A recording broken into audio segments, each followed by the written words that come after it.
Welcome back, mate. Here we go. This is the work area podcast for the Brian Rose Memorial Review Show. It's Monday afternoon, so we're trying to crank this one out pretty quick and get it out to the masses while it's still fresh in everyone's mind. So, sort of have to start plugging my sponsors who genuinely helped me out to do this. I've had a heap of good fellas come on board. Starting first and foremost, my one is KRM Hot Shots. We're ticking along with that one, but we always need more work. Jolly Good Auto Electrics, obviously based out of Midland there. If you need anything, it's Trevor Jolly. Helps out. Yeah, I wouldn't know how many people he helps out in the pits. I've seen stickers on junior sedans and everything over the weekend. So yeah, Jolly Good Auto Electrics, QV. Like the King Chrome of lights and all that sort of stuff. It's Dan. He's a rip of man. He's jumped on board to help us out with that one. Platinum Tiger Insurance, Bunbury Toyota. You'd obviously know him. We doubled up with the hats here. They're slightly different, but you can look at the hair, mate. I'm not gonna not wear a hat. So yeah, it's staying on. Bunbury Toyota. Obviously Ryan Cricky and the fellas there. I bought a car through them. It was genuinely one of the easiest things I've ever done in my life, mate. Flicked one message on Instagram to Ryan. Then his man John give us a call, and then I went down and picked up a car. TPE Group let us record here. All Talk Engineering, Jared Coleshaw, mate. He's your man for anything engine related. But boys, the Brian Rose is done. So I don't know what to call it. Our guests for this week, not in studio, but our guests. We got Morgan, Melvin, and Damon Lyall. Damon couldn't race this weekend, and usually would. He reckons he would have chopped the boys up last night if he was out there, but he was on the old clay per view, and Morgan was on the mic. So appreciate it, you boys coming on. No, cheers, man. Good to hear. What about you, Morgan?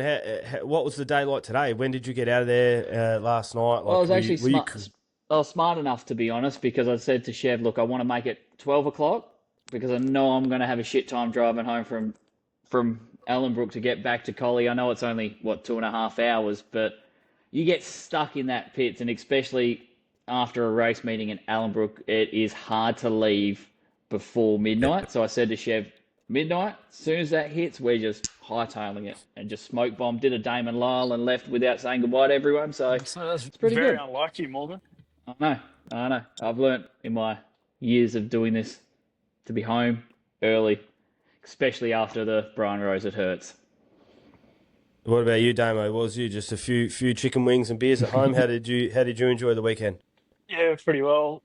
Another one that should have been there, actually, Jace Kempton, him and his tribe come around. We watched it on Saturday, and then not too much Sunday, just chilled out around home, sat down, and I pretty well watched every lap. Pretty crazy weekend, really. Morgan, look, you obviously do so much to get that thing ready. Do you want to even celebrate afterwards or have beers, or are you just over it by that time? No way, 3,000%. Yeah. Friday was we have a golf day with the boys, and we kind of got a little bit lippy after that. So it was the Saturday usually is a little bit dusty. As soon as racing, I'd try and just move away. And the best thing about Ellenbrook is it's so far away from the pitch, you don't actually have to go see anyone. You can just scoot away. But the Sunday is completely different. It's just street stock racing, sedan racing, whatever you want to call it. It's you want to hang out with your mates. We're such a tight-knit family and a community that is built with our guys. Like, we meet each other every 2 months now and just do the same thing over and over again. Mate, so with that, I guess I think the best way to always do this is sort of just hover across night one and talk about anything that sort of did pop up, and then we'll sort of try and get into as much as we can into night two and try and pick the eyeballs out of it. But night one, so I flicked Damon a message. I said, give me a couple of names to speak to and a couple of names to watch. Top of the list, mate, was the banana, Cody Avens in that old EL Falcon. Very first race, little gutter rat, come from not the last row. He must have been second last because Jake Hoth was last. And on the gutter, he just picked him off. He just run the bottom. He's never rushed, and it sort of was the recipe for what was to come for the rest of the week. He never looks like he's absolutely hammering, but he just picks people off. Is that generally how Cody gets around?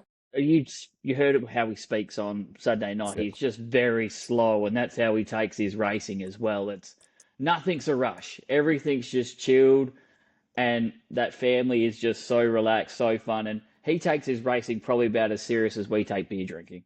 Pretty serious, but he also is just so calm in everything he does.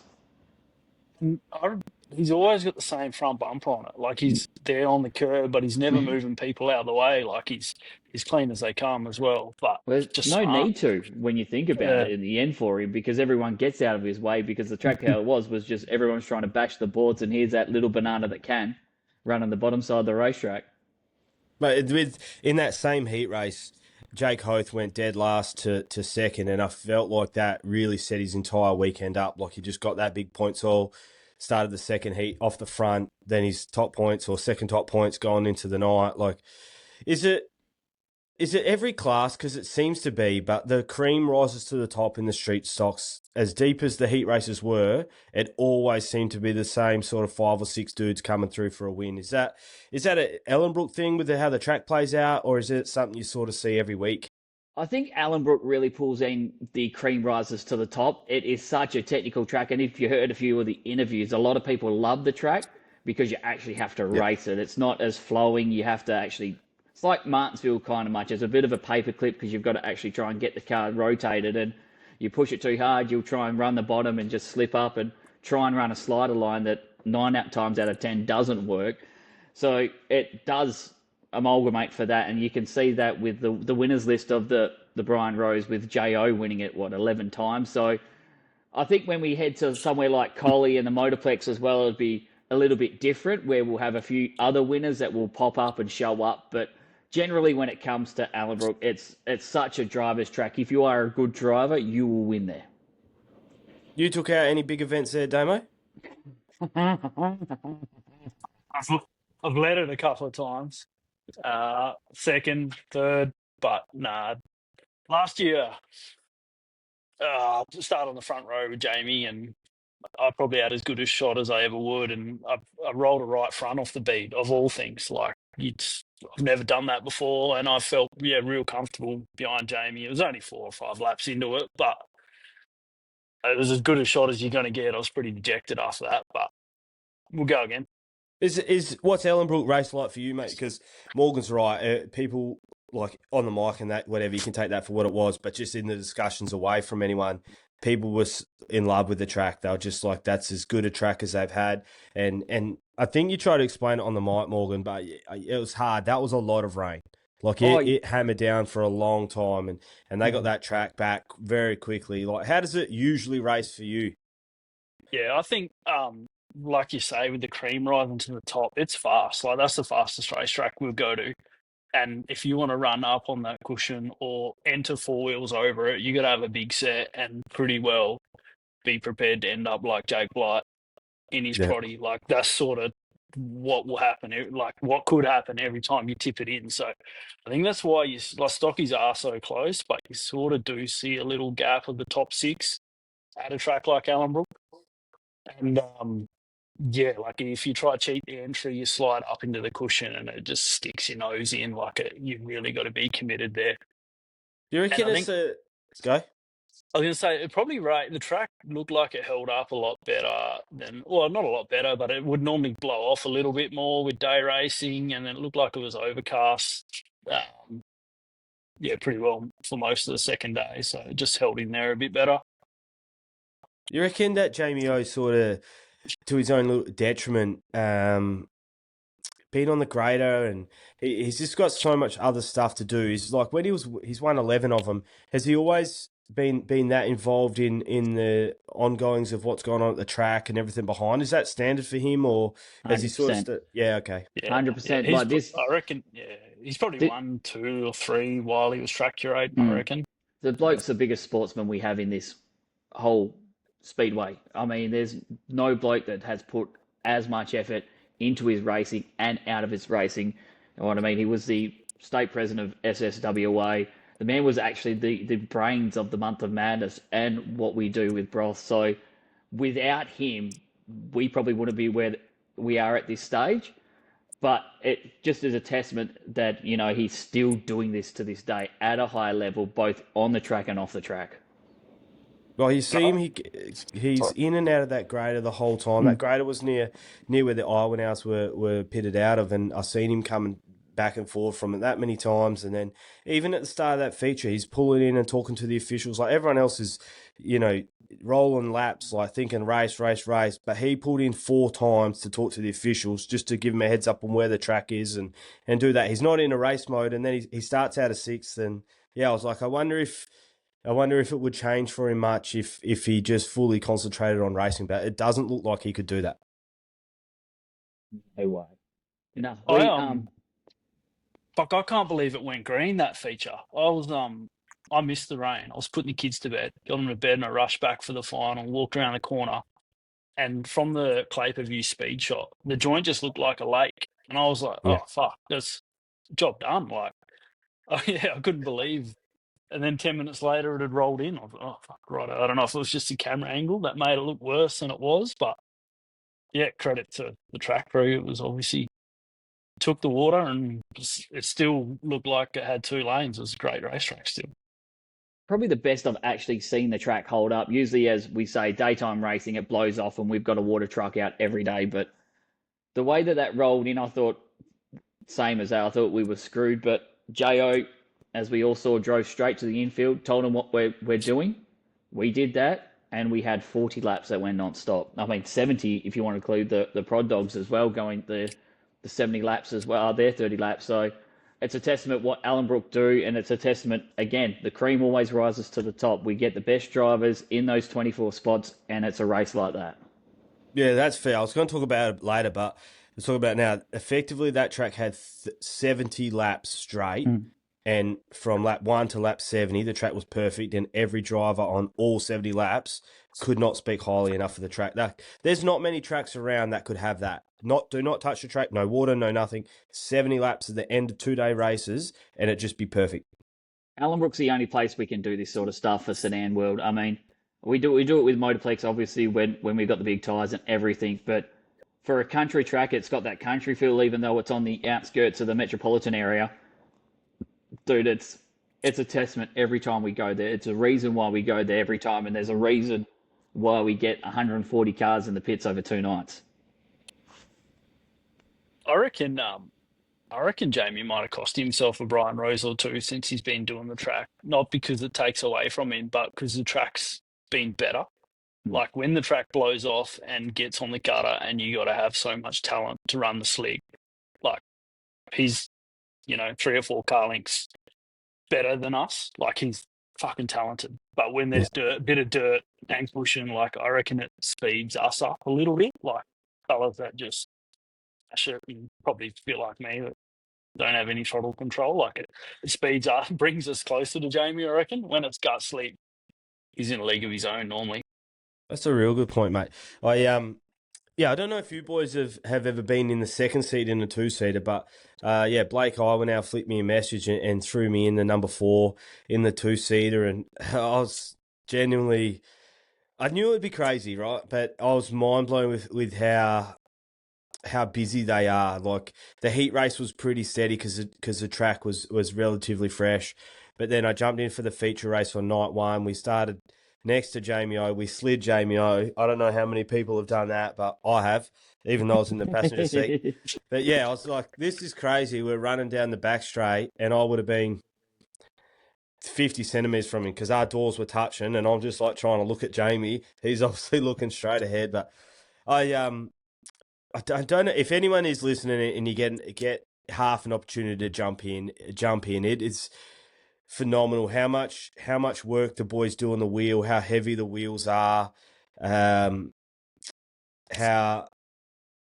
Blake had to change his lines so much, and he runs to the top and then he has to dive to the bottom for lappers, and he's never run there the whole day because I was with him, and then he just gets it perfect. But like, it's not just these little movements. We spoke just before we jumped on, like I felt like in the street stock they're chasing the same bit of dirt and the same like 10 inches that you are in a wingless, but the wingless steering's so much more precise, whereas the amount of work that they got to do on the wheel to try and keep the car in the same spot that you need to keep it, it was just phenomenal, mate. Like I messaged you, Damo, straight after, and I said that run at the Motorplex even more impressive now after being in one of those things. Yeah, it's full on, and like we don't have 3-wheel brake as well. Like if you start you fucked it up and you start to get a little bit of a push in any other division, you grab some brake and that helps you. Whereas all we can do is grab a bit more wheel, you grab another half a turn. And then once you do get the car, you've got to go back twice as far. Like it's, that's what I love about it. I reckon it's been said a few times, but it's a real driver's car. Like I listen to Blake's interview and you sort of talk about changing stuff on the cars and like, man, I've got like 2 10mm packers in the back of my car. That's about as much as I'll ever change. And it's just the driver, like the driver picking the right part of the track. That's what I love about the division. Yeah, and Matty Iwanau said the same thing. The track changes, but the cars never do. So you just constantly having to work on your driving ability. You have to constantly work on where you're running, look for different lines, because the only thing you can change is what you're doing in the car, not to the car. And like we've all got the same, as good as the same shit too. Like Jamie and Jake's engines, I'm pretty sure are built by the same bloke. Like you can get the engine I've got if you ring up the right guy. Like just 50% of the field are in ultra engines. Like we're all the same. The shocks, you're either on Bilsteins or Coney's pretty well. They're all pretty well valved, much the same. Like it just comes back to the driver. And with that, that's one of my questions here. There's obviously every type of car you could imagine. Well, not every, Fords or Holdens, whatever. But if you had to start from scratch, are you building a new car on how you like it? Does like the Ford EL drive different to the VY? Like what goes into choosing what car you're going to run? Yeah, big time. Like an EL or a VS Commodore. There's not many VSs around, if any, but an EL, you got live axle, rear end, same engine as a newer model Falcon, like a BA or FG, but totally different steering geometry in the front, and then the BA FG is an independent rear, which I find grab the track a bit better in all conditions. When I was in an EL, I sort of really needed the track to come to me a bit, but Cody Avens has sort of proven us all wrong there. But the older live axles are a fair bit lighter too. And then same deal with the Commodore. You sort of choose your weapon wisely. Holden or Ford, a Commodore's they normally make slightly less power than us. They've got a couple of 100 revs extra in the rev limiter. So like that's a pretty big deal. And then their engines physically are heaps lighter and heaps further back. Whereas the Falcon engine being a straight 6 is, you've got a heap of front weight hanging out there that you've got to try and compensate for with rear weight. So yeah, like at the end of the day, they're all pretty close. Certain track conditions slightly favour certain cars, but they're all it's pretty good. They've done a good job of equalising it. And choose your weapon wisely. Like I guess the rack in a VY just falls out of them if they even think about hitting someone. The ball joint in a BA just falls out if I fucking go down the wrong line on the track sometimes. Like, yeah, they've all got their weaknesses and strengths. Like, and then the other thing that impressed me just in that 2-seater there, we followed Jamie, and I truly don't think Jamie was faster than us. He just made less mistakes, and with the amount of work that you're doing on the wheel, one mistake just seemed so easy to make, and you would just see he just would not quite catch that right the way we did car length.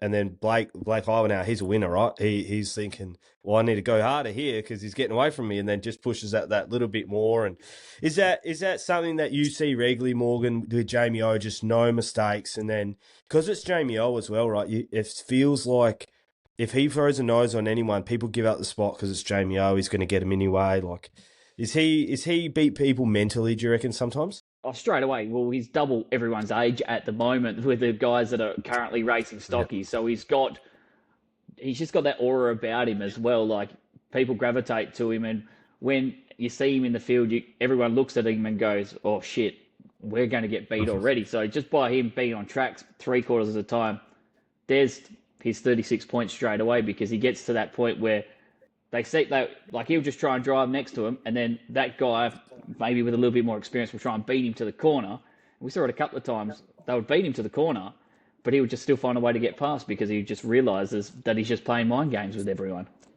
I've seen that when the two things that I thought about, like the mind games, Jamie O, we're racing him down the straight, he's in front of us. There's this like sign on the back, it's nearly like half a metre long and say 30, 40 centimetres. It's Jamie Oldfield, it's just his name.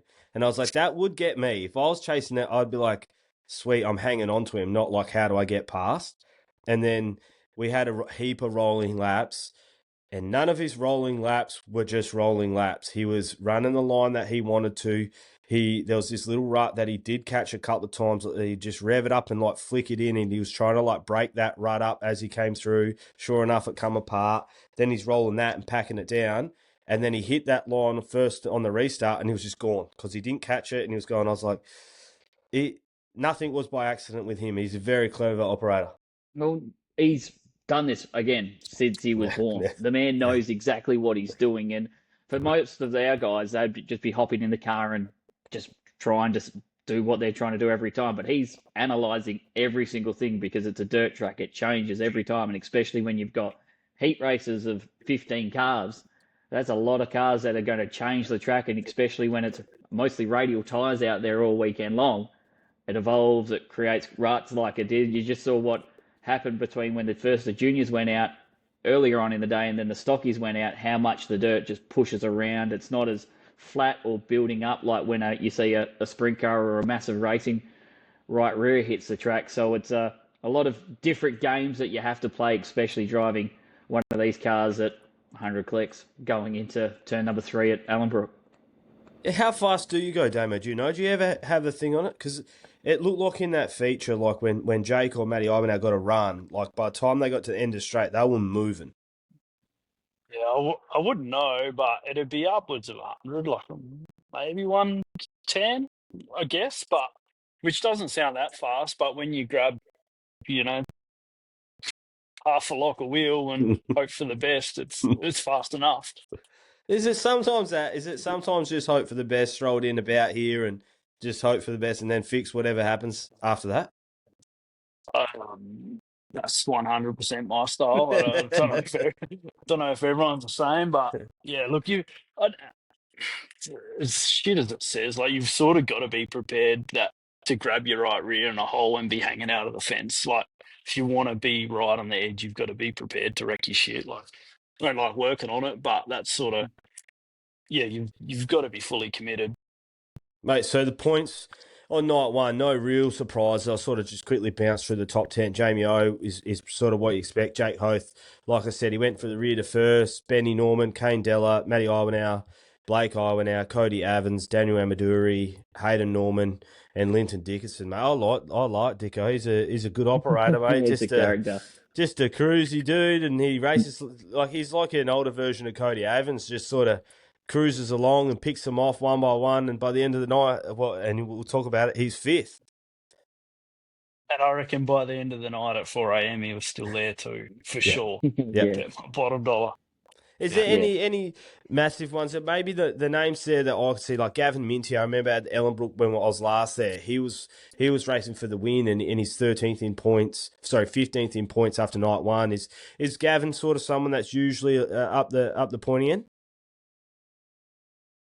But yes and no. It depends on where we're at a lot, and that's with a lot of guys as well. I think the biggest surprise for me throughout that whole weekend was Matty in that feature race, because he was 3rd to 1st, and I kind of rated it off and said, look, it's a Jake Oath win here, and then all of a sudden we pan to the camera and all of a sudden Matty's racing for the lead, and we go, well, shit, we're going to have to talk about this one. And like he just found something that was right, especially when you've seen how much the track evolved in those feature races, that it went really fast in the odd feature race where Jamie was just banging down the boards, and it was like, holy shit, this is the fastest race I've seen in a street stock too. It's slow up in 30 laps and we're running the middle trying to keep the car straight. Yeah, Matty was like, he's just so smart. He seemed to search the track early, got that restart, caught back up to him, and he even says like he got to reset, and then he made his passes through the middle to the bottom. Like it's as slick as it was. There was still 2 lanes at Ellenbrook, and yeah, he come from nowhere, didn't he? Because technically he come from 4th, because he actually got passed on one of the laps back to 4th. Matty's way 3rd, 2nd, 1st, and no, the old, what's he call it? Black chocolate or something like that. He calls it. Like the paint's coming through. It must have been purple before, and yeah, it's the Black Knight goes all right for him. Let's get into it, mate. Night 2. Do you guys get hell pumped for this, or like I know you probably do, Morgan, but Damo, like, do you get involved and you're excited like to watch these guys? Are they competitors, or is some of them your best mates? Like how is it to watch it? Yeah, definitely. I'd play with you on the TV 15 minutes before it started, like just walking past, checking it. And I was ringing a few lads during the day just to see how their night was and talking about ratios and shit with them. I was, having proper FOMO not being there. But I'm a Speedway nuffy full on. Like, I love it and get right into, the happenings of it. I was hanging out for it. This is like Who the who was like, who did you want to win then before the night started? Like, who's your sort of mates there that you wanted to collect the chocolates? Yeah, I suppose obviously Hayden and Ben, I'm real good mates with. We Yep. just spend a heap of time with them when I'm heading down to Perth. But I think like Hayden's won it before. He's fucking won everything. He's had enough of winning, as far as I'm concerned. And then Ben's like, yeah, everyone wants to see Ben win. He takes his racing not seriously at all. Just shows up and he's always sniffing around the front. I think he ended up 4th. He started off the front. I really thought he had a crack, actually, but he sort of dropped straight to 4th. But yeah, that's who I was rooting for. Yep, mate. I was talking to those boys. It was Hayden, Ben, Kane Della, and Jamie. Jake Hoth. They were just chatting, like laughing their heads off and stuff. And then Jamie Oldfield drives past in his street stock. Then another one, and they're like, "Oh shit, we got to go out." And they're like, "Oh." And everyone's already in their cars and getting ready. They were just all talking and mucking around. Jake just throws the ciggy down, off he goes, puts the car on, goes out there and beats everyone. Skulls iced coffee and gets into it. Yeah. No, that's how we do it. I mean, Yep. we're all mates. I don't think anyone out of those 40 cars really despised anyone. We go up and down the road every week. It's kind of like, what you guys do with your division, but right now it's probably the best it's ever been, our camaraderie. Like, you saw the club rooms after it. Yep. I mean, it was packed when not a single soul left after the presentations were done. We were still there, all hanging out. Yeah, we might move into groups and stuff like that, but we all walk through and go chat to everyone else as well. It's what stockies are. It's what sedans are. It's what we love about it. It's why we keep coming back.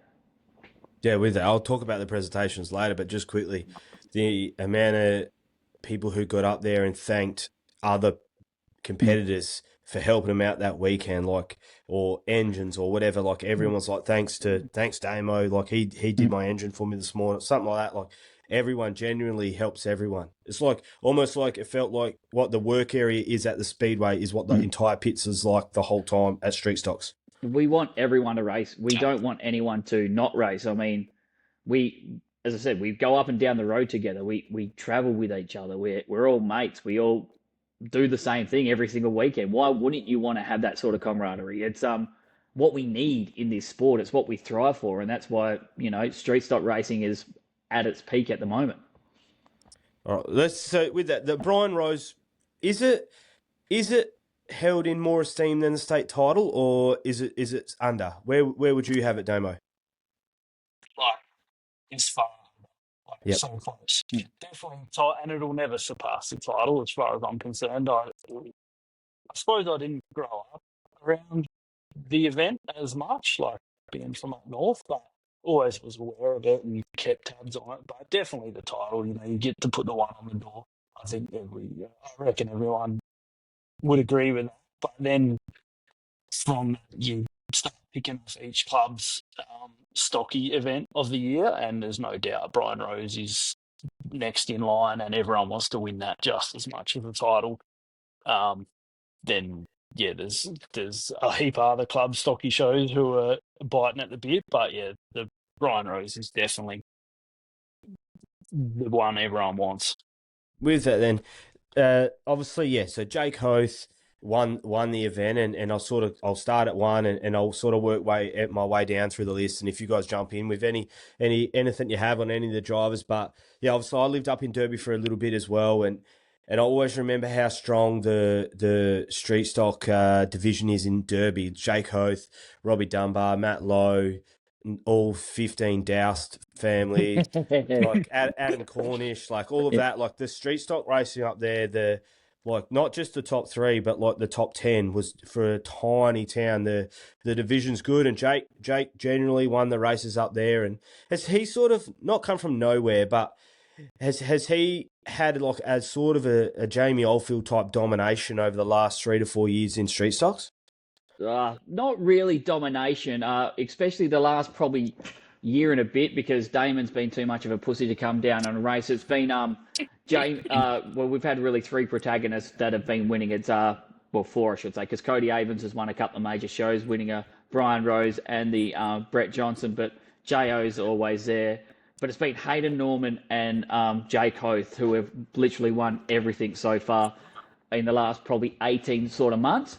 And it's really been a great battle because it's put us to another level where we got two guys that we can look at and promote like they are an absolute stellar driver, and it's the Holden versus Ford battle. But what I reckon, we were talking about this yesterday with the Broth boys. It was probably 2019 is when he first come onto the scene. Because he started, well, I think it was a year before at Carnarvon, he did the state title there and finished one spot out of a B main. And since then, he's driven from 2019 since now down, every month to come and race against us. Yeah, and that's why he's got fast. Like, you can do as many laps as you want in Derby, and I can speak for it as well, as many laps as I wanted to in Carnarvon for, like, I guess going back 6 years. And I'd go down south, and I might be a top 10 car, but like that was as good as you were going to be. But just doing laps down south with good cars as often as you can just steps you up, and that's what Hoth's done since 2018 and 19. Like, I think I can speak for doing it from Carnarvon. Like, I thought that was hard enough, driving 1,000 Ks just to rock up and race with the good guys, but Hoth wants to drive 3,000 Ks to rock up and run with the good guys. Like, he leaves his shit down here a bit, but still, that doesn't. It's still a long way when you think about it. And then next weekend he's heading. It's a huge effort. Yeah, like next weekend he'll probably head to Newman as well for their show. So you think there's another 1,800 Ks he's got to travel. The man lives and breathes it, and not only that, he's a sponsor as well. As like, he sponsors the junior sedans, he sponsors what we do with Broth. So the man just lives and breathes it like we do. And then, like, he's got plenty on. Like you said, he sponsors the event, runs his own business, travels 3,000 Ks down. So it's like a 6,000 K round trip. He's got his little man in the junior sedan, so he's up there watching that. Like, he's got plenty on, and to do what he's doing is seriously impressive. And yeah, I think the not like Matty Iwanau's like the best or anything like that, right? But it's just a reference point that you can see that how good Matty is in a wingless, and 4 or 5 state titles in a wingless and stuff like that.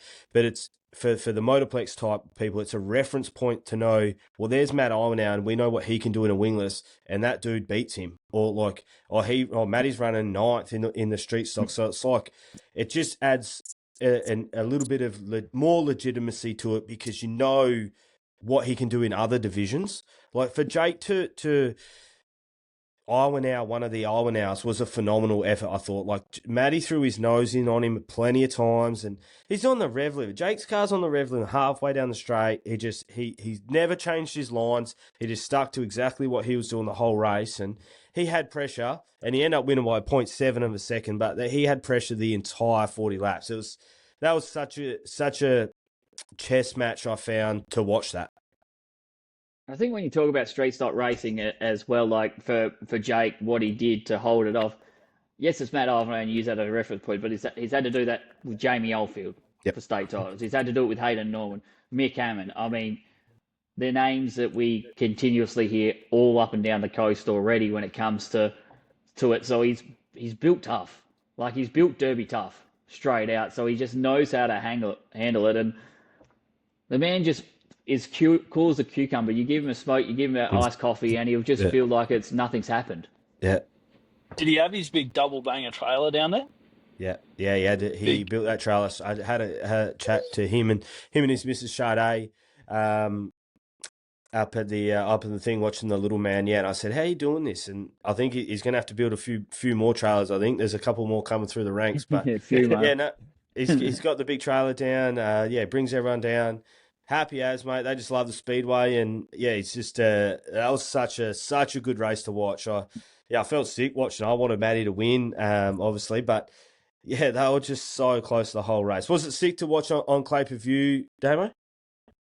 Yeah, no, it definitely was. I was actually, I don't know why, but I hate a green to checker run. I love a restart, just bunch everyone up. And, I don't know if there really was. Maybe Dickinson sort of moved forward a bit, but I like to see if someone's made their way to fifth or fourth to give them a crack with the Delaware restart. But still, it was awesome. They were just switching, and 1 minute, Hoath up top, then he's on the bottom, then they swapped again, and it was sick to watch. Yeah, it probably wasn't it wasn't probably as many cars as what we would have had up front if we had a couple of restarts with it, and a few guys could have been able to pick, because we saw how those Delaware restarts happened in the heat races, how much it changed the way that the race was looking. But I still think, as you already said, the cream rose to the top. Yes, we may have lost a few cars, but we had an epic race for the first 20 laps with about 3 or 4 cars all trying for it. They sadly lost it out in the end, and we were left with 2 that just went that 40 laps hammer and tong. I actually thought, Cody Avens, I don't know where he started, but he got to third, and then next minute he was about to put a move on that, I thought. And I mean, just racing happened there. He sort of got squeezed in the fence. I don't know if it might have been something, but I thought he was going to have a good dip. I was like, oh, fuck, he's going to win it. Yeah, that's what I was going to say. It seemed like they did have, Matty and Jake did have it all their own way, but watching it live, a lot of people were coming at one stage, like Ben Norman. Ben was quick early, and then sort of he dropped back and then got back to fourth with some dropouts. Cody Avens was real good early, like exactly what you said. I thought he was going to win. At one point, Jamie Oldfield was the fastest car on track by a long way, and then popped that rear off. And Hayden was coming. He was coming. He was real quick, and then again, just obviously the mechanicals got to everyone, but there would have been a few others there that would have had something for those top 2 boys if the cars stay together. But that's racing, I guess. I think we were blessed with a full race of 40 laps. I'm like, yes, it would have been cool to have those restarts. At the end of the day, I don't think I would have changed anything from that race. Maybe Damon actually being there, but we won't say much about that. But other than that, it was so cool. Well, what about, just with that, mate, I sent you that photo, Damon. The house that old Peter built, mate. He had a lazy boy in the bar. He had his feet up on some sort of milk crate sort of situation. He rolled around the joint like his life member and president. The professor. Yeah, he loved it. Right, and then I think he had a knee operation early in the week, so he was a bit wounded. Oh, come on. But he's doing all right. Then Matty Iwanau in the 10. I don't think he finished anywhere worse than like third for the entire weekend. Every heat race and everything like that. He's he's a very, very clever individual. He thinks about his race, and then I was sort of hanging out with him in the pits and stuff like that. And it's as fun a time as I've seen Matty have in the pits. And and then it was interesting. His missus said like that's the old Matt, like how he raced tonight and how he acted. Like he's back. Like that's how he was when he was winning all those races, and that wasn't him last year. So hopefully, hopefully some big results for him. I sort of chucked down with Matt. Like he's always, like he just dominates in wingless. But like you say, when he comes to stocky, he's a top 10 guy all the time and could threaten for a win, but he's never really pulled one off. And I don't think he's done enough stocky laps is all it comes down to. But he's done a few more stocky laps the last 2 or 3 years. And now he's really, if he rocks up, he's a top 3 contender. It was sort of bit of a coming of age in stockies for him. Like next time we rock up, it's like, fuck, he could take this out. No dramas. And the last thing you want to give that bloke is one more laps or Big ahead, confidence. yeah. Once he's got the confidence, mate, it's him and Blake, mate. They just send it. And then in third place, Kate Della. We'll be right though, because he'll sell that next week. Fucking change to something different. I think there was some mentions. Blake reckons he's getting rid of it. He's building another one. That one's not good enough. But quite achiever all weekend, Morgan. Kane Della. He actually, I was listening in when he was speaking with the Normans. He wasn't even confident that the Norm was going to make it the whole race. But yeah, just inched his way forward. He never sort of blew anyone's mind back. But to come from where he did into third, pretty good effort, because he had a DNF that night too. Yeah, he really wasn't that much to talk about for Kane. He really doesn't like it when we talk about it, because every time we do, he decides to either get wrecked or be in a wreck. So he was just there cruising around in the end. He was a long way back from the top two, but in the end of the day, you have to be there at the end, and he was for the first time in a long time for himself. Yeah, I did wonder that. Like, it was, if I wonder with he was saying, I don't know if my shitbucks is even going to make it. So I did wonder if, like, he was playing that 90% game, like, not all the way, and let's just try and click the laps off and see where we end up. He's obviously a great family as well. They're like major sponsors of the event. Hey, is that right? Yeah, their family do so much. They're also sponsors of the Broth stuff as well. So, and that's just, again, just deviating away. That is a lot of the street stock drivers up and down. They fund themselves and then also fund what we do. So not just doing it for them, they're doing it for everyone else. Ben Norman, yeah, again, he's sort of a bit of a yo-yo, like sort of coming back and forward with the leaders and back with some dropouts. But yeah, solid weekend for him. But he started off the front row. How is he, Damon? Will he be filthy to drop back to fourth, or he just wouldn't care? I spoke to him this morning. He's like, nah, whatever. Good weekend. They're all good. But he started second. I thought he was a podium car. I think he finished second or third last year too. So he's thereabouts. And it's only a matter of time. I don't reckon he's won anything. Yeah, ever pulled one off. He's so many podiums. He's come Aussie too. Come Aussie too to Berry. Not many people can say that. But never won. No, I don't reckon he's won. No, he's always been there or thereabouts. Yeah. He's just never been able to break through. But as Damon said, if he took it just that little inch more serious, like what probably Hayden does, I dare say we all call him the better Norman for a reason, and I think he would actually show us why he'd be the better Norman. Nah, he had a solid weekend. He got us on that Delaware restart. Is that just for the Brian Rose? You do that restart, or no?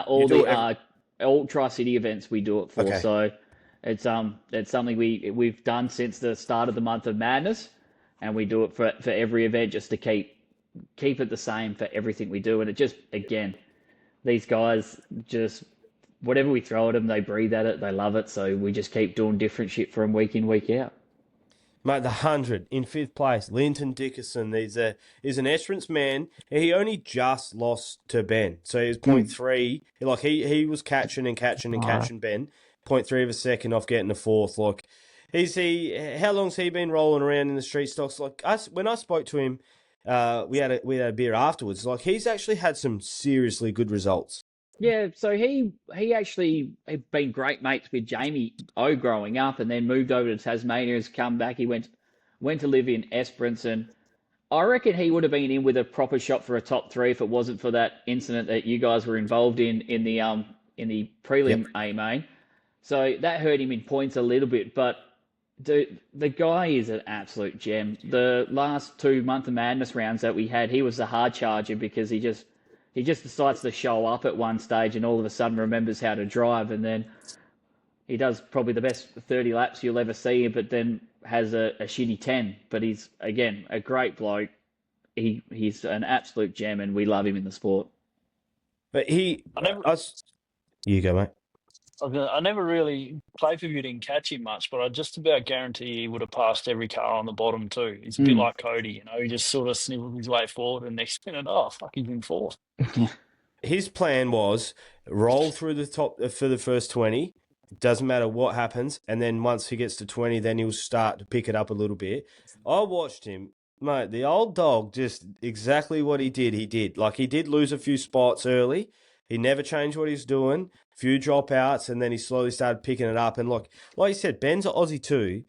And old Dicko, mate, he's just slowly. He's real good, mate. 0.3 of a second off fourth. Like, he did exactly what he wanted to do. And in sixth place, I never really noticed this fella, Craig Clayton, in the 35. Yeah, he was actually really stoked on that one. I had a quick chat with him before I bailed off last night, and he was brand new car, first time he sat in the seat, and he loved it. So that's an Victorian car. He'll probably give it a paint and be ready for next weekend at Newman. But he's another bloke that he always seems to find his way. He gets stuck in some shit situations that really hamper him, but he just finds a way when he's on to just move forward, and he'll be the same. He'll be just sitting on the bottom, trying to make the moves while everyone else is banging the tops, and a quiet achiever, but another one that's done a lot for the sport too. Ethan Cooper in the seventh place there, 56. Again, I didn't really notice him at all. He was about, I reckon it was about the halfway mark. I've gone, well shit, he's getting up and going. He's usually like an Ellenbrook expert when it comes to when the track piece is slow and he's at his best then. But when that was hammered down, he was really up and against it with some of the big boys, and it was a good old battle there. I think he was fighting for fifth at one stage as well when it was a big cluster of cars going for it. So, another one that continues to knock on the door. Daniel Amaduri. Is his nickname Nudge, is it? Is that Nudge? Yeah. Yeah, see, I noticed him. Well, I reckon he's won it. He's won two. Yeah. Like, you go back 10, Nudge, he's probably getting pretty old now, but you go back like 10, 12 years, it was like him and the three Oldfields and Matt Amato were like the top dogs. And then they were the guys he that went late models, and then sort of now he's just come back. Says here in ninth it was Blake Iwanow, but they caught him out in 16th last night, so I'm not exactly sure if that's true, but we'll cover him now. He was good all night. He had a proper battle with Ben Norman for 30 laps, I reckon. They were like inch by inch fighting each other. So at one stage he was up in fifth, and then I think he had a hose let go, and he snapped the exhaust. He reckons it's just the entry to the track, that lip, the car's bottom out, and he goes, I always snap exhaust here. True. Just Commodore things. Yeah, okay. But he was good. Were you in there for the final? Nah, Riley Ogilvie was in there. I would have liked to be there, but it was also good. But like Riley said, and even Blake said, like half the race they were just watching Matt and Jake. Like he's like sort of wasn't paying attention enough to what I was doing. I was just watching Matt try and get Jake. But then who we got? Daniel Flavel. See the fella from Newman? Yep, so he's obviously... He'd be stoked to not be hanging out of the fence or not be on his lid. He's wrecked some shit these last 3 or 4 years. So it was a brand new car for him too. Yeah, right. Mate, so with that, what are you tipping in roughly for a brand new car, Damo? If you were to build one from the ground up, how much? Like, it's phenomenal, hey? I'm hearing some numbers in the pits, and I was like, this can't be right. There's definitely 2 ways of doing it. Like, I'm a tight ass and do a lot myself. Your dad does it. I brought my car. I brought my car bent and twisted for $3,000 just to see if I liked independent. Straightened it, got the wheels in the right spot, and I've been in that since. Our motors are, you're paying $5,000 to $6,000 if you get one built, but I'm lucky. Old boy does all my engines, so that keeps costs down. And then, but like there's people out there that you can give $30,000 to, and they'll deliver you a race ready car. So that's like the top and the bottom of it. I reckon a fair idea of where stockies are at, what should be at, is the one Jason Oldfield listed today. That BA, I think he's $16,000. It's a great bit of kit. It's got new shocks. It'll have a good ultra engine in it.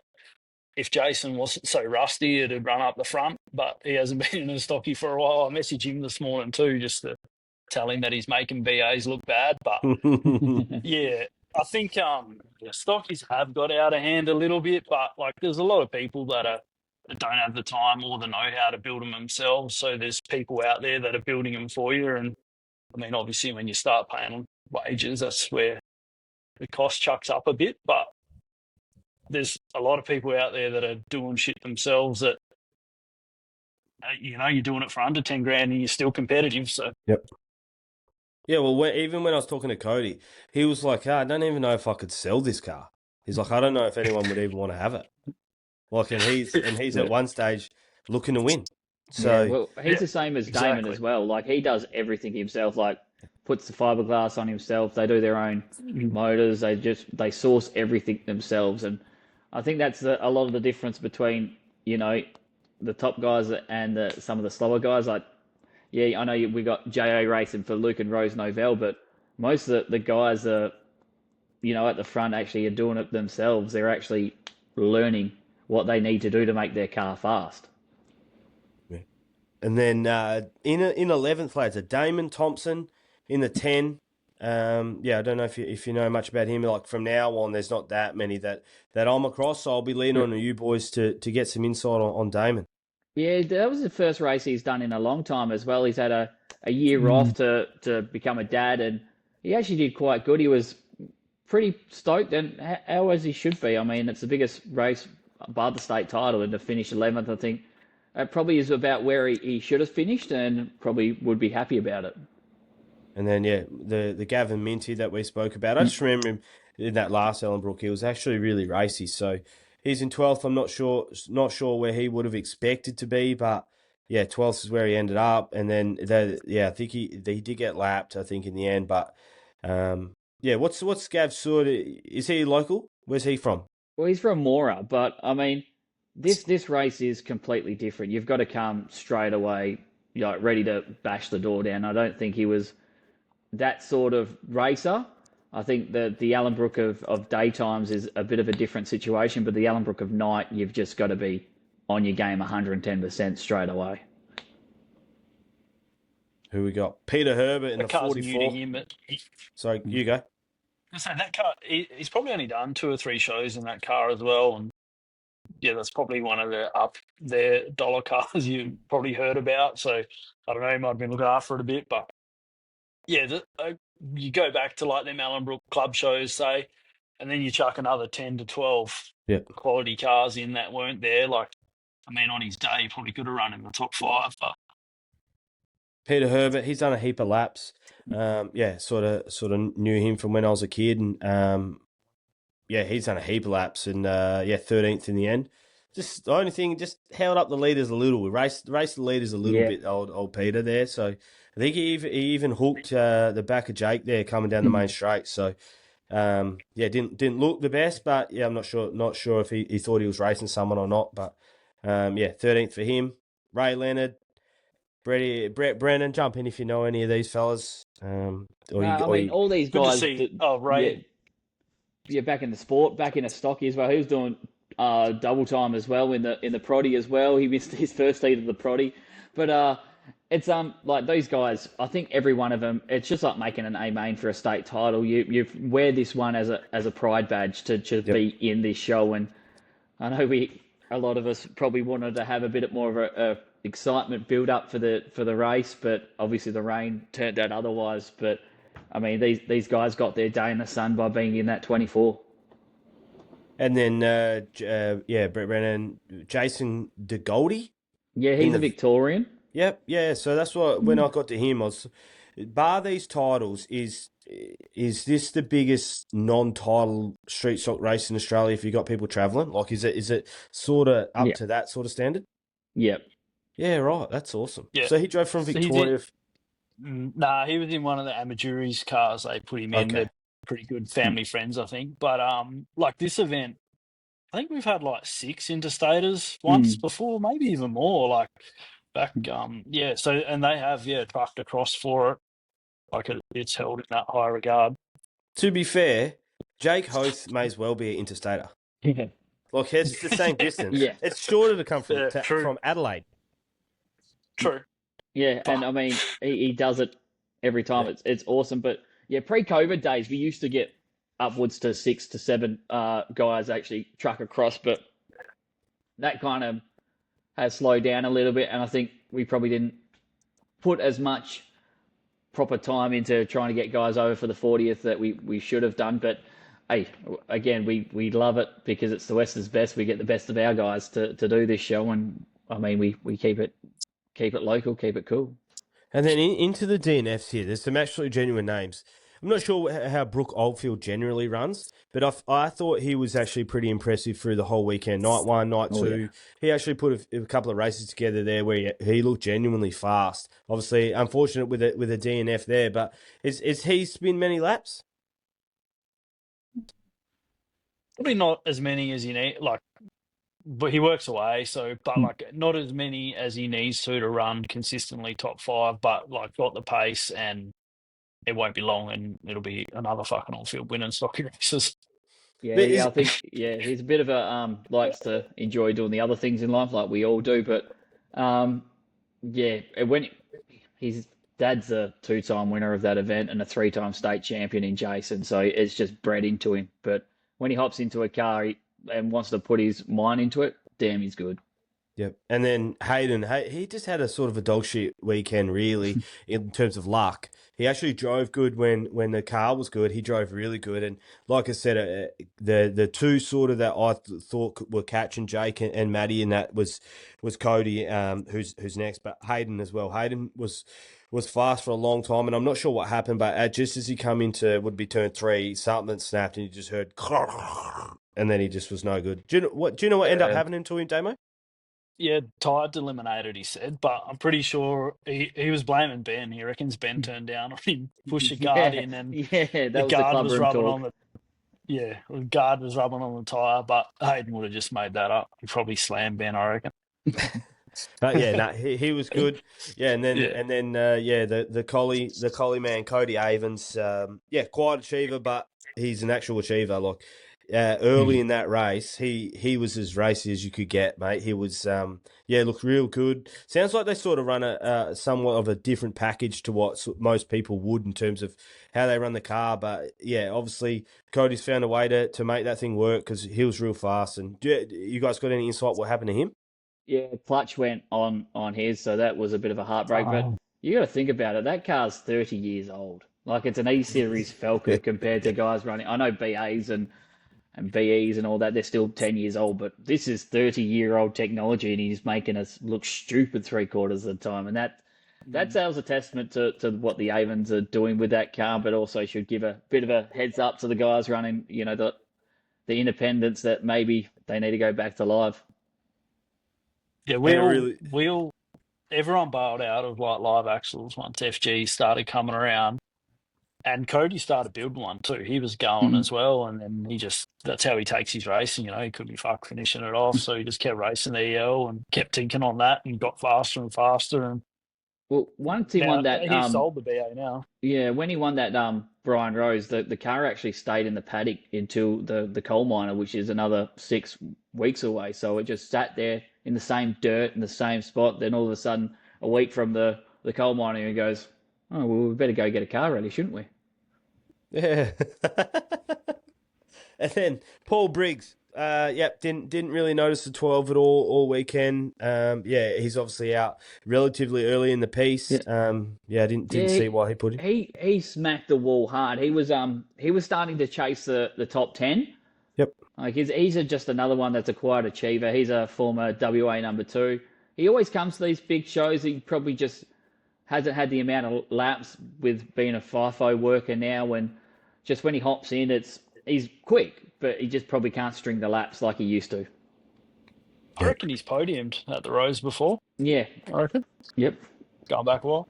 And then Jamie O early, right rear, popped it off the thing. He was moving, like I said. He was running like a car length above everyone else in the actual dirt, and he was flying. Like if that thing stays on, like he genuinely would have won that. Like the rate that he was catching him from, I'm not sure what lap, maybe lap 10 or something like that. But the last sort of 2 or 3 laps before he rode that thing off, like he was clearly, and I went back and looked at the times, he was nearly half a second lap faster than everyone through that period. He was absolutely hauling, and a bit of bad luck for him. He threw the belts off in one of the heats. Yeah. Had a DNF and still started, I think, 6th. So you can see how good he was early. But Jamie looked like he was gonna run the field there for a little bit. It didn't end up doing it. But it's interesting. I like that point you brought up, Damo, that he's probably cost himself because the tracks are too good because he's how he preps them and stuff. Like he's sort of making it easier for everyone to stay with him. Like that's an interesting point. But and I think he knows it created a better race to have 4 people vying for the win, and that's why he's done it. Like he's for the betterment of the sport. I mean, Nathan Renfrey. His testament is, again, like you think about it, we had to battle the AFL Grand Final and rain, and the joint was still packed. I mean, and that's because of the Ellenbrook testament of this is our event, this is our race, we want this to happen like this. And I mean, he is a big part of that by making sure everything is perfect for the drivers to be that track. No, he's a ripper fella, mate. Nathan Renfrey out pretty early. You've got anything for Nath? I think it was cool to see him have a heat race win as well. It's been a while since he's been in a car and won the B-Main. Was stoked about that too. I seen him. He actually, he held Peter Herbert off. They were chasing him down actually that whole time in that B-Main. Filthy to not make it the whole way, I guess. But then Tyler Domain got up there. Jason Oldfield, he was out real early. I'm not sure exactly what happened to him. Do you guys know? Probably just being old. Yep. All right, that's it, mate. It was a wicked race. I don't know if there's anything from the race itself that you boys want to talk about before we move on. But I've got a few more topics here that I want to cover. It was just I think really truly that whole race again just put on what street stock racing was about. You catch it. It was exactly like what we saw at the state title. When we went there at the Motorplex, there's cars racing all over the track. They're just putting on the best damn spectacle they can in a grassroots sport. Like, these are the most bargain basement cars you can think about. They're a true form of a monotype car, and they're driving them like this. It's pretty cool. What about with that, Morgan? How hard is it to truly watch the race and absorb what's going on while you're trying to commentate it? Do you watch it back or? It was an absolute mission because we're doing it the Clay per-view, so we're trying to do it by the screen. So everyone there, I know it sucks for the people outside, but that's how most things do it these days. So that was a little bit difficult, not catching what a lot of things happened throughout the field, but we did catch a fair bit of it, just to a testament for the B-Dog and the whole CPV team. But we ran no live timing as well throughout the entirety of the race. We actually lost it, I think, a couple of laps in, so that was even harder. But it's just, you catch what you can. You make sure you witness all the battles, guys hitting the wall, the cars that lose it. But it's so hard to just watch it. It's like, when we have a slick track at the Motorplex and you don't have enough cameras to catch everything. We only had 2 cameras to watch it all, but I hope that what we felt and what we gave was what everyone felt, either watching or home or here at that venue. All right. Mate, that's what I was thinking about. Like, I reckon I'd want to stop talking to watch stuff, but like you'd have to do the exact opposite with the mic in front of you. Like, you got to keep talking the entire time. Like, it must be annoying because you're obviously a fan of the sport. Sorry, sport. And then but mate, the other just before that, the B-Main reminded me. Hayden Hicks, obviously, again, just my reference point being the wingless podiums in the wingless. It's his second run out in that car, I think. He's just picked it up from Bunbury, and he came last in the B-Main, but he can drive. And again, it's just a stark reminder that the what you think street stocks are is not what they are. They're not like these bogans who do it. Like, it's genuinely, if you ran that close to the wall and that precise on a black track, they would say it's absolutely phenomenal. Look at the skill level and stuff like that. And I think, hopefully what I can do here is try and highlight how skillful the people are that are actually out there. Even 18th in that A main, like that's a massive effort to be there, because there's some people that stayed in the B main that didn't make through that can drive. And you would be one of the good ones to ask, Morgan. Do you think Street Stocks is the most stacked, talented field in Speedway? Without a doubt, it's unbelievable what you think we can pull out at most shows. It's most of these guys are naturally talented. When you got to think about it, because they got to go both directions. They race in radial tires, and you see like what Blake Iwanow can do, and you can see what both Iwanow boys. You can see what other people can do. Like we're going to see Hayden Norman try a few other things this year. You've got guys that like Jo that can hop in everything, but I dare say like these guys are crafting their talent and their expertise because of street stock racing, because you're going, and Harry Hogg says it the best, like you've raced a car that's this big with a tyre this big, now we want to drive a car this big that's with a tyre that big. And that's like a perfect analogy of how it needs to do and how it helps out these guys. Like it's natural, you need the talent, and like Damon, he might not have all the talent, but at least he's got a heavy right foot.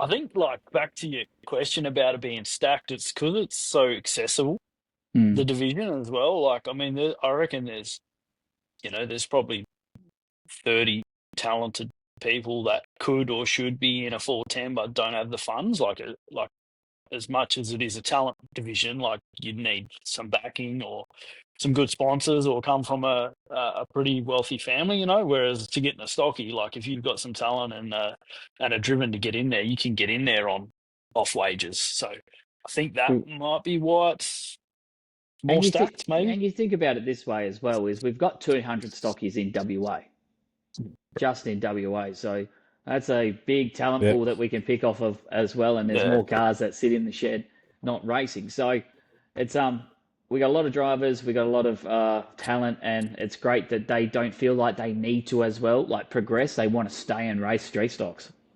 And then I've got these questions the wrong way around, I guess, but so I'll swap it. So first of all, obviously you've seen it everywhere. You've seen it on a heap of cars.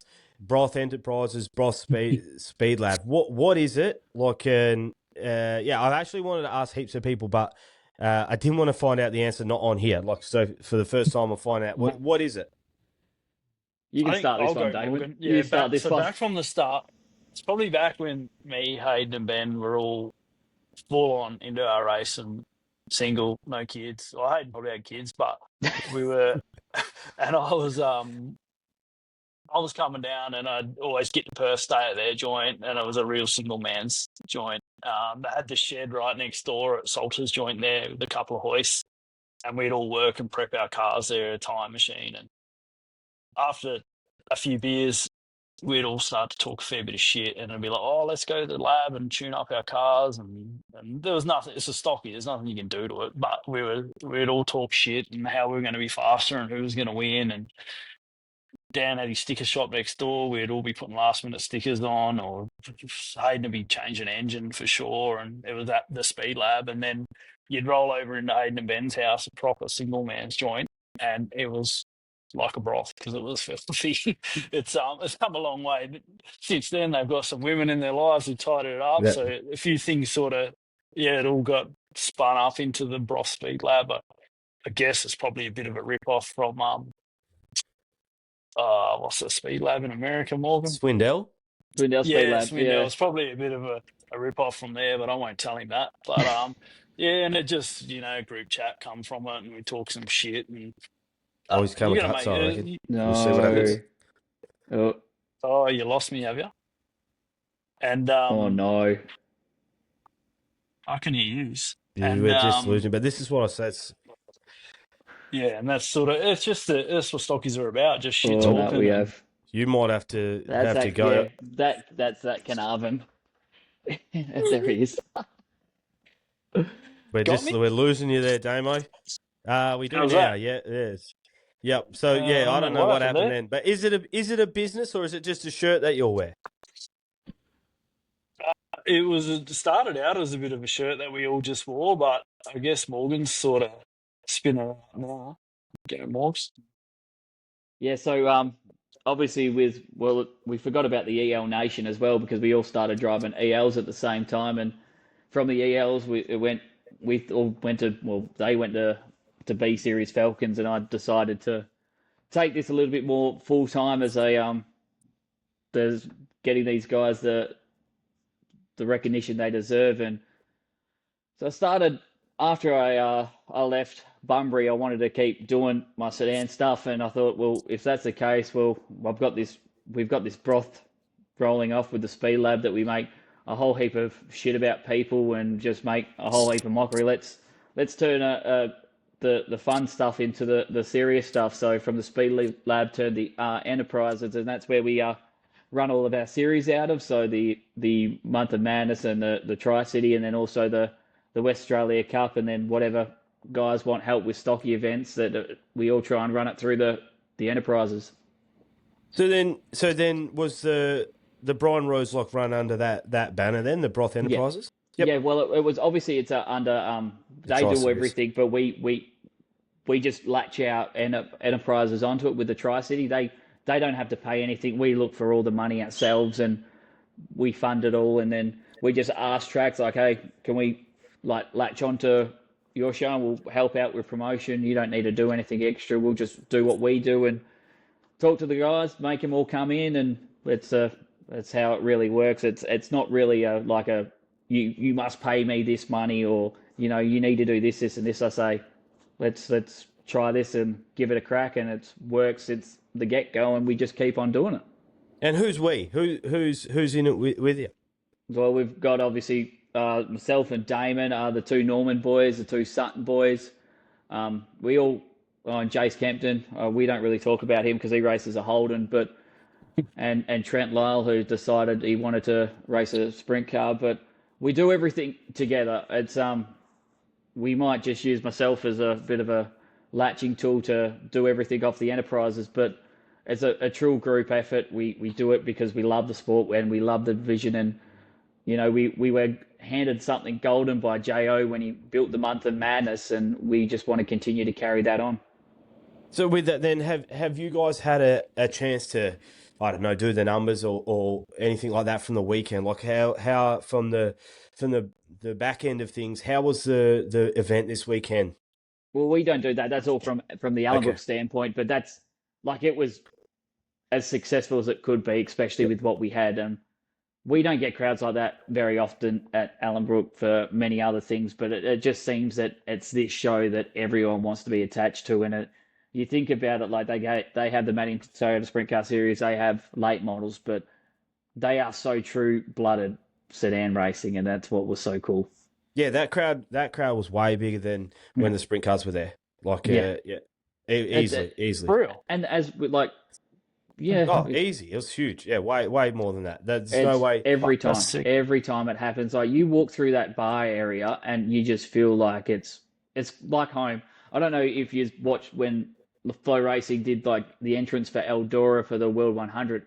Going to Brian Rhodes is like going to home for us. It is like the World 100 in America. It's how we feel so comfortable. Like these are our people. These are the ones we hang out every weekend, and our friends, our family, they all come there for this one weekend, and it's not just a party, it's a get together. It's like we sing Kumbaya and have fun with everyone. It's one time every 42 weeks we can do it together in Perth. Mate, too, Trav Armstrong's just harassed me. I just got to send him a quick photo of this. One thing that it blew my mind, the octane readings. I cannot believe. Well, first of all, I didn't think the scrutineering would be as strict like post races, what it is like for heat races and stuff like that. Like at the Motorplex, you roll over the scales, you're over the scales, that's it, nothing. But they were actually checking heaps of stuff. They were doing stuff. But the little device that reads the octane ratings of the fuel, obviously it runs to the 98, but it's extremely commonplace for that fuel to be never anywhere near 98 octane. Is that right? No, yeah, 100%. That fuel is dog. Absolute dog. Do not ever believe what fuel places tell you.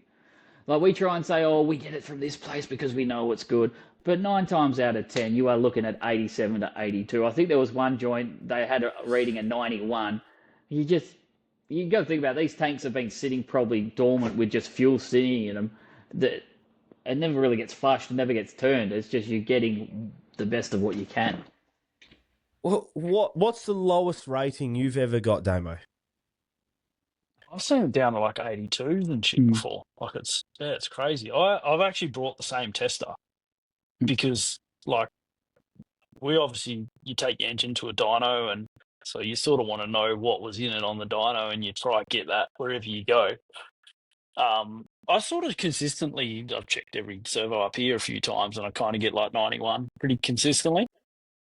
But yeah, I don't know what the go is there with it. And like there is some talk about, and I've never looked into it, different octane ratings with different testers. And I know America run a different octane like setup, or whether they test, I don't, pointless asking me, but I have heard that it is different. But I don't reckon anyone's ever seen 98, that's for sure. Well, If what would 91 read at then? Normal. Have you ever tested like, because if that they were saying in one of the productions the fuel read at 78, and he bought 98 and it measured at 78, and another one it was either 77 and 78 or 78 79, but that's what they were reading at. He was like, it nearly blew the engine up.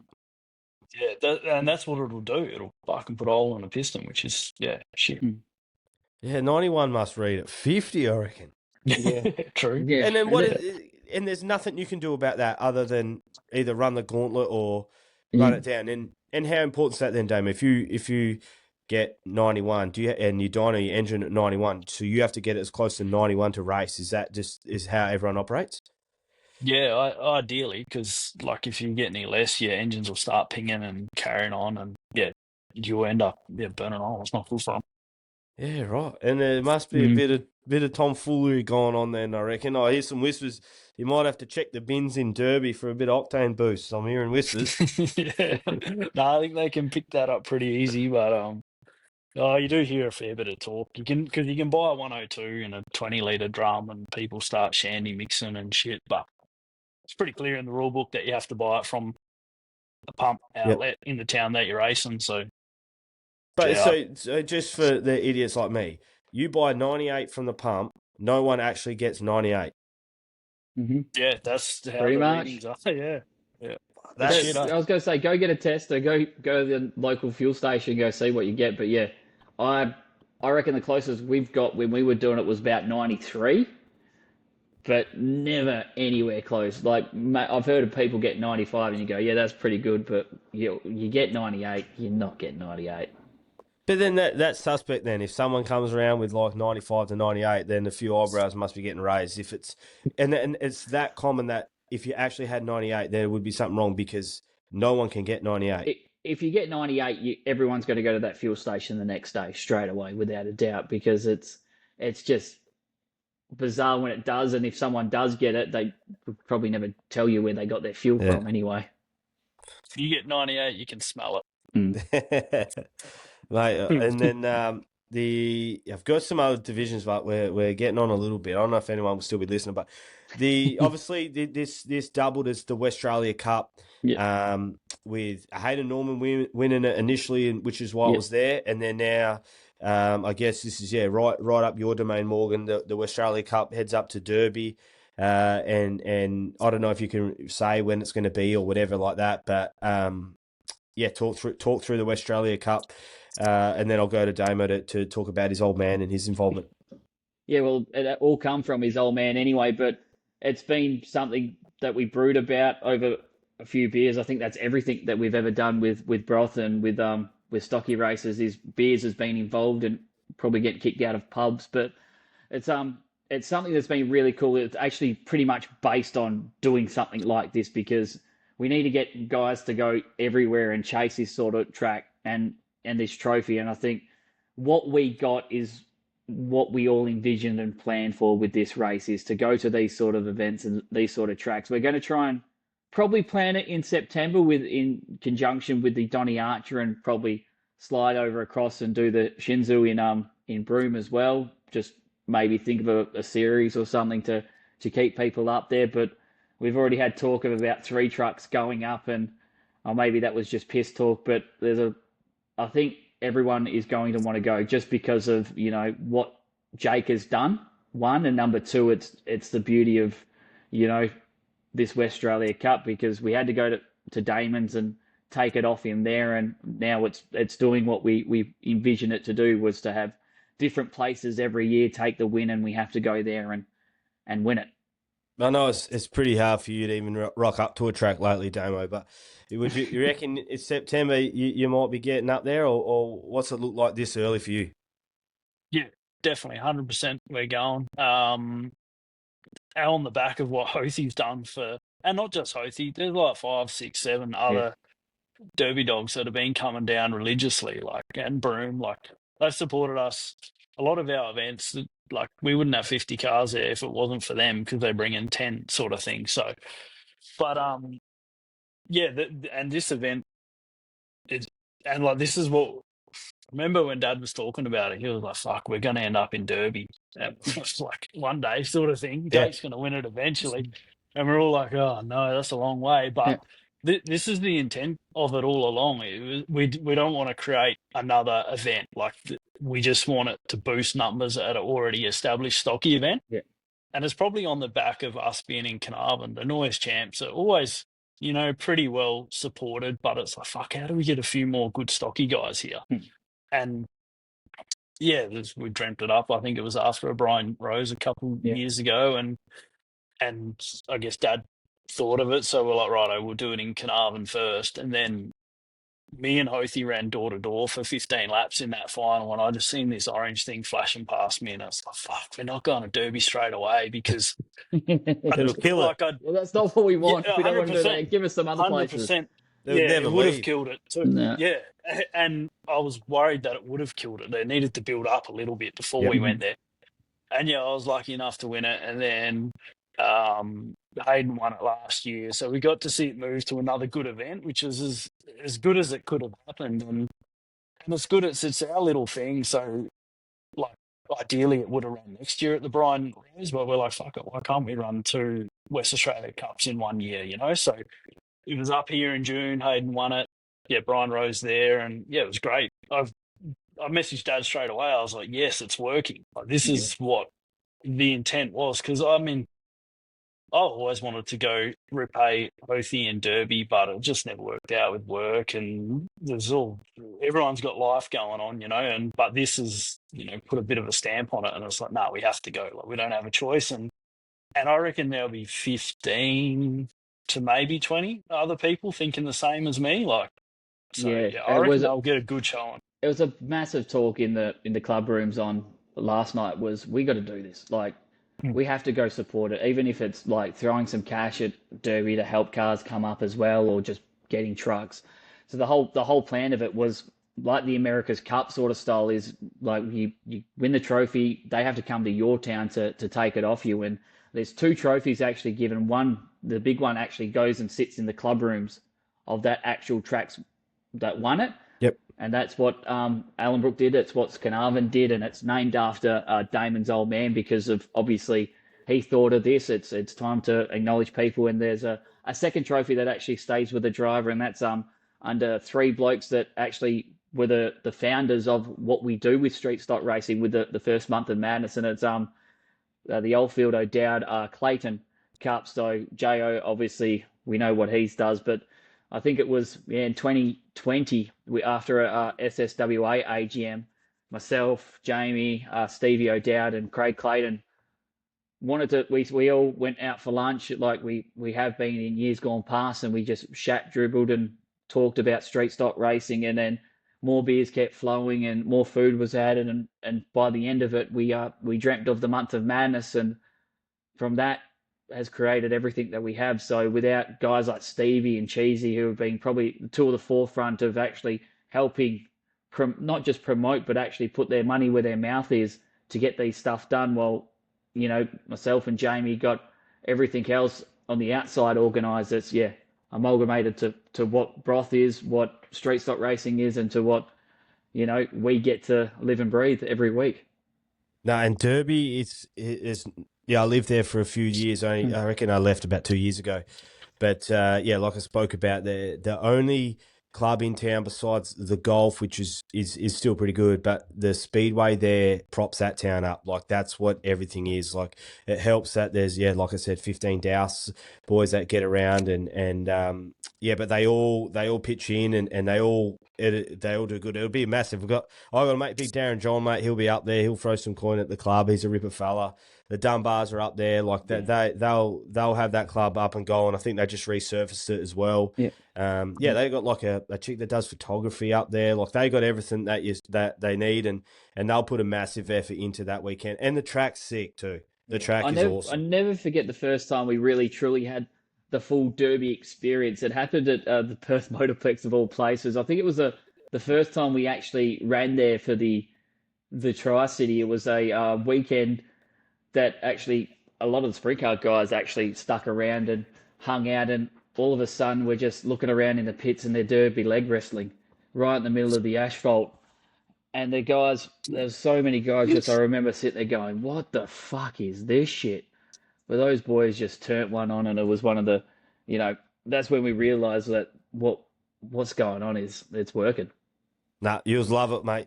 I think the last thing we need to do, just got some awards here. But yeah, I actually, even in my head, I'm like trying to figure out how I could get the Wingo up there for that. Like particularly if you're going to do that Shinzu sort of weekend, they run them up there as well. And try and drag the old 85 up there. We're definitely looking. I mean, Adam Cornish today straight away said, "What are we doing? Let's do it." And I mean, I hadn't even got home yet. I'm just like, let me fucking think for 5 minutes. But Adam's a great bloke. And look, if guys like him and guys like the Dunbars, the Douse, there's so many people that put in so much effort, it's going to work. And there's no reason why it won't work. So with our abilities and their know-how, it's going to be a great one. And I can't wait. I hopefully, like, speaking to juniors, trying to get them up as well, just go support these clubs, go support these events, come and hang out with us and drink their beers. Yeah, it'll mean the world to the town. I know that, and it'll turn out. Mate, the Bunbury Toyota MVP. I always do these awards, and for me, it's Jake Hoth. I'm happy to banter about it, but sometimes the best driver sort of is meant to be the best, and you always forget about him. I try and make this one genuinely the best driver, and I think over the course of the week, Jake Hoth was just phenomenal. With how he drove. I was sort of going to throw a curly one with Kai Blight with how he did, but we'll stick to the street stocks. You reckon the best driver for the whole weekend was Jake? 3,000%. I mean, we're not looking at it like Matt Rowell here. This was the best and fairest driver of the entire weekend. I mean, there was no questioning from the get-go. He was fast. Like that first heat race from the back of the bus to finish second. You don't do that in a track that was so fast and so dense. And for him to just be able to move through the field like that, and there was no chaos or he had to drive his way through someone, it was just boom. He doesn't bump anyone, no bump and runs. Does he do everything clean most of the time? Yeah. Like you speak to him and Hayden Norman, who they race each other side by side for probably the most amount of laps I've ever seen anyone drive side by side with at any track. And yeah, there's a few like scrapes, but it's nothing in malice. It's just they're fucking racing hard. You agree with that, Damo, Jake, for you? I got the same. And like, even when he starts on the front row, he just dominates. So half a lap, he wins. And then I wrote down here, doing it from Derby makes it 10 times more impressive. Like, every win that he gets from there is worth 2 for doing it from there should be double points for him straight out. Yeah. It's going to be hard to have a conversation with him if you're a street stock driver and you're like, fuck that, I'm not going to Derby, it's too far. To the bloke that does it 14 times a year. Yeah, no, you've got none of us, and that's, I think, a lot of what everyone's going through. We've got no leg to stand on saying it's too far. Yeah. He's done this for the last 6 years. And the next person, if anyone is to say, oh, it's too far, I'm not going to be doing it, they are going to get absolutely ripped because street stock teams they have no mercy when it comes to these sort of things. Good. Jolly good auto electric spark up. Almost like the hard luck award, like someone who just had everything go wrong from all week and needs a bit of bit of an award to pick their spirits up. I don't know. I'm sort of sticking to the same sort of people, but I felt like Hayden Norman didn't have much luck this whole weekend. Was fast every time he was on the track before something went wrong. Thought he had a massive chance to have a crack at the win with how he was coming along before. Obviously, like you said, the tyre delaminated. Night one didn't go great for him, and he worked his way forward the whole time. Is there anyone else? Maybe Cody Avens. He had to back it up. Even Jamie Oles to throw the fan belt. Like, who do you sort of think had a bit of bad luck, but was driving real good?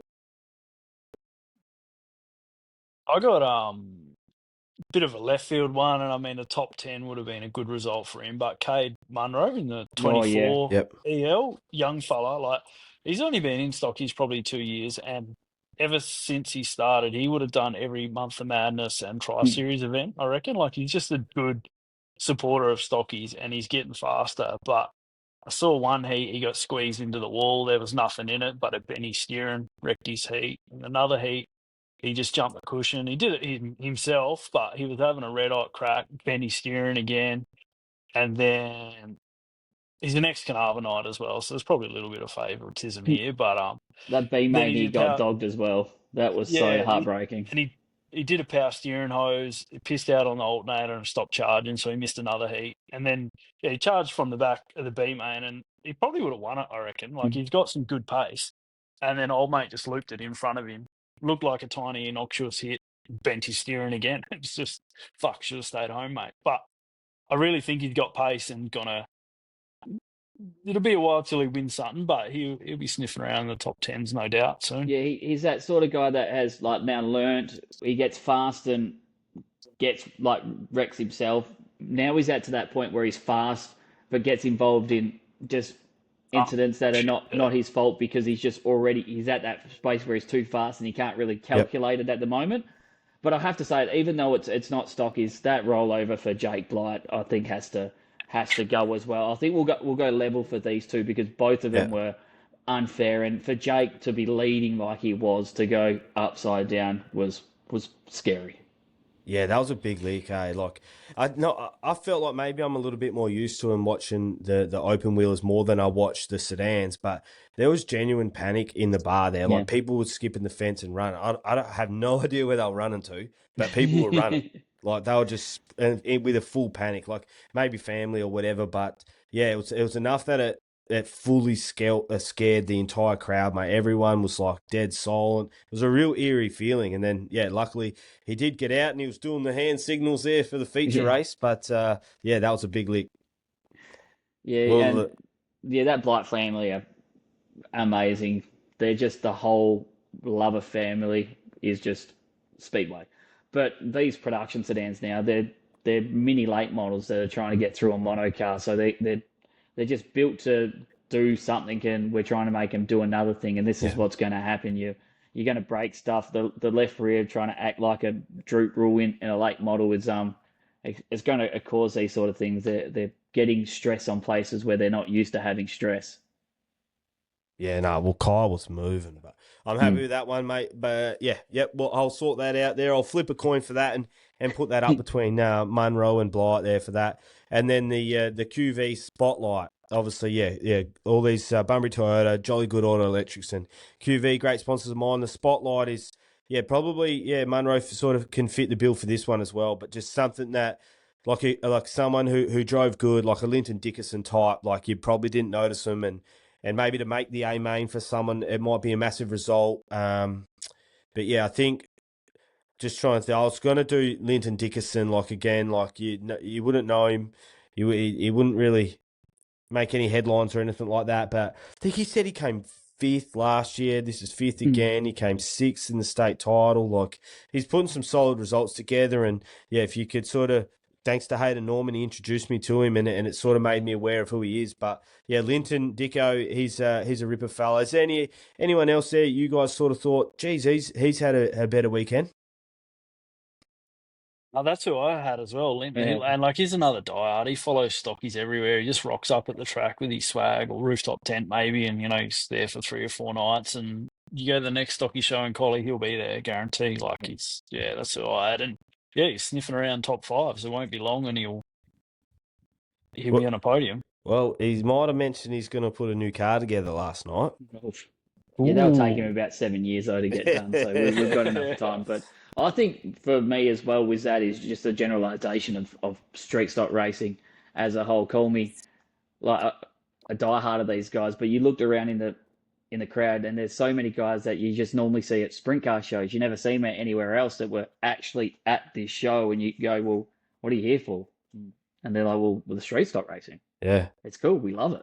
Why wouldn't we want to be here? Mate, I was seeing Big Gab Mygro, Jason Pride, Chris Coyle. Mate, they're all out there. Yeah. And I heard Pride was there looking for the next Kyle Larson. Well, we might have found it. Big Matty Iwanau, mate. I thought he was coming to pay Matty back for washing the car up in Darwin, but he couldn't quite find the bucket, I don't think. Classic. I think that's pretty cool to see as well. Like, these guys are multi-million-dollar teams that race at the world-famous Perth Motorplex week in, week out. They come to little old Ellenbrook to watch some radial cars go around both directions around a racetrack. That's cool.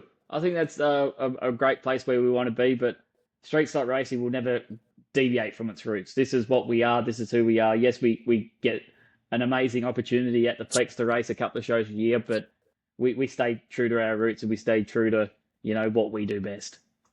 Perfect. I reckon, epic way to end it. So it's such a wicked event for me to properly. I've watched heaps of street stocks and stuff, obviously, but to dip my toe into it properly and try and see the inner workings, and everyone I spoke to, helped me out and sort of brought me in and showed me a thing or two. So I really appreciate it, and hopefully, I could pay it back by with this episode and hopefully a few more to come if it lines up with my schedule, with what I'm trying to do this year. I can get to the rest of this tri-series at least, and September next year I sort of have a little pigeonhole, pick my dipshit little brother up in Karratha on the way through, and we'll go back and turn the clock back, I reckon. But I appreciate you, boys. I reckon after we're back at the Motorplex on January 9 and 10, you'll be probably falling in love back with Damon again, with the sparks flying anyway. So, but just before we do it, I have to thank, again, everyone that helps us with Broth Enterprises. It's run by the drivers for the drivers, and with sponsors like the Dallas with the KCLD cleaning. Yep. Jake Hoth is a sponsor. Stevie. I mean, Evan Wakefield, who used to drive a street stock, is a big partner of ours now. So what does he drive now? He drives a wingless. And the other thing, I met Stevie O'Dowd in the bar there with the professor. What a ripper fella. Yeah, I mean, these guys are fantastic, and we love it. Legend. And even as well, Comley from Comex Civil, he's another one that keeps putting out all these sort of things. So without these guys, without, the professor, without Stevie, without you as well, Kurt, we appreciate that we're getting this sort of love for what we do. But, mate, it's not like love. It's just a reflection of the product. Like, honestly, if it was shit, I wouldn't go. Like, I'm in the shit with the missus. She had 2 full days with this, and then I was busy again. I'm doing this today. Like, it's got to be like worth it for me. And the product that everyone in the street stocks and Broth Enterprises, the Ellenbrook, all the rest of the sponsors that help it, like, it's the product, mate. Like, I wouldn't go there if it was shit. Like, so that's all 3 of us that are in trouble with our missos now for doing this. Yeah. Sick. Mine's texting me now. She's out the front. Classic. Done. All right. Really appreciate it, boys. Don't hang up or anything. I'll just stop the recording. But you have to tell us who this now. Mate, it's just how we do it. I don't know which one to press. I think it's that one. Let's have a look.